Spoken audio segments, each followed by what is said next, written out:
ओम शांति। बाप दादा के दिल की शुभ आशा है हम बच्चे आलस्य और अलबेलेपन से मुक्त बने।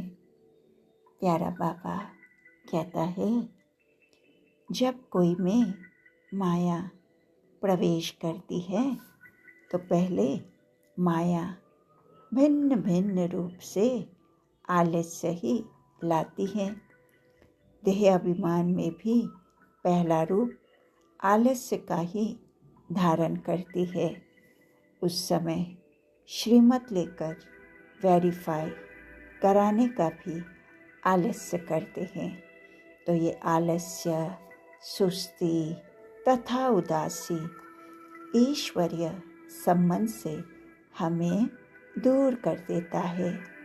साकार संबंध से व बुद्धि के संबंध से व सहयोग लेने के संबंध से दूर कर देता है। तो सुस्ती आने के बाद फिर विकराल रूप देह अहंकार में प्रत्यक्ष हो जाता है। तो शारीरिक और मानसिक दोनों संबंध में ही माया आ जाती है। तो हम सोचते हैं, चलो अब नहीं तो फिर कब ये कर लेंगे, जल्दी क्या पड़ी है। कई तो ऐसे भी सोचते हैं कि अव्यक्त स्थिति इस पुरुषार्थी जीवन में 6-8 घंटे रहे, ये हो ही कैसे सकता है, ये तो अंत में होगा, फिर करूँगा, सोचूंगा, देखूंगा, ये सब सुस्ती आ जाती है। इसलिए बाबा कहता है, हमें चक्कर बनना है कि कोई भी रॉयल रूप में माया हमें पीछे तो हटाती नहीं है। बाबा कहते हैं, प्रवृत्ति की पालना तो करनी है, लेकिन वैराग्य वृत्ति में भी हमें रहना है। तो बाबा कहते हैं, कब शब्द भी खत्म करो, हर बात में अब होना चाहिए। इतना परिवर्तन वाणी, कर्म और संकल्प में लाना है। अगर स्वयं में ही कब होगा तो बाबा कहते हैं, हमारी प्रजा भी कहेगी, अच्छा तो बहुत लगा, कब कर लेंगे या कब हो जाएगा।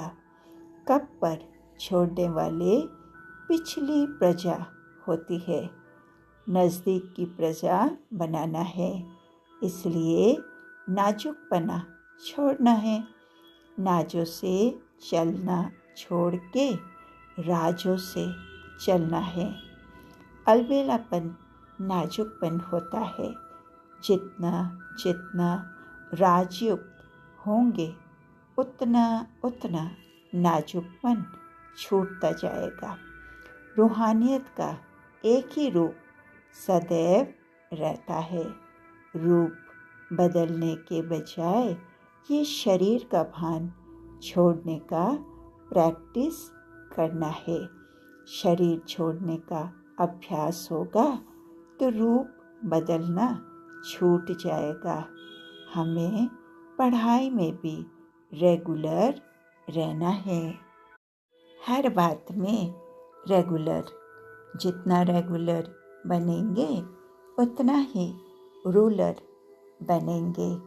तो अमृत वेले से उठने से लेकर हर कर्म, हर संकल्प, हर वाणी में रेगुलर। एक भी बोल ऐसा न निकले जो व्यर्थ हो। इस दुनिया के जो बड़े आदमी होते हैं वो लोग जब स्पीच करते हैं तो उन्हों के बोलने के शब्द भी फिक्स होते हैं, और हम तो बड़े से बड़े आदमी हैं तो हमारे बोल भी फिक्स होने चाहिए, माया की मिक्स ना हो। तभी हम साक्षात्कार मूर्त बनकर हमारे द्वारा ही बाप दादा का साक्षात्कार स्वतः करा सकेंगे। जितना स्वयं को ज्ञान और योग का प्रत्यक्ष प्रमाण बनाएंगे, उतना ही बाप को भी प्रत्यक्ष कर सकेंगे। ये थी अव्यक्त मुरली 6/8/1970 और 25/6/1970। तो प्यारे बाप दादा को इन प्यारी प्यारी शिक्षाओं के लिए शुक्रिया बाबा, शुक्रिया। ओम शांति।